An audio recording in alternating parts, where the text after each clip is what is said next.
తెలంగాణలోని ములుగు జిల్లాలో గత వారం రోజులుగా కురుస్తున్న వర్షాలకు వాజేడు మండలంలోని తెలంగాణ నయాగారా బొగత జలపాతం జోరుగా ప్రవహిస్తోంది.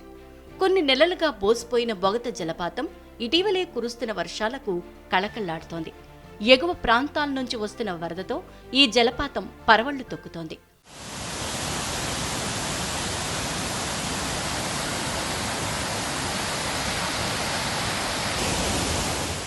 ఉవ్వెత్తున ఎగిసిపడుతున్న నీటి తుంపర్లు జల సవ్వడితో అడవి మనోహరంగా దర్శనమిస్తోంది. పెనుగోలు అటవీ ప్రాంతంలో కొండ కోనలు, వాగులు, వంకల నుంచి జలధార ప్రవహిస్తూ జలపాతం వద్ద 50 ఫీట్ల ఎత్తుతో జాలువారుతూ మైమరిపిస్తోంది.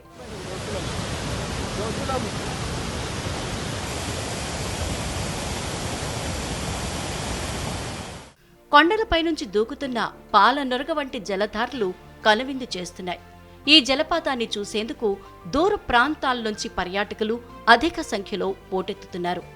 వివిధ ప్రాంతాల నుంచి వచ్చిన పర్యాటకులతో పరిసరాలు కోలాహలంగా మారాయి.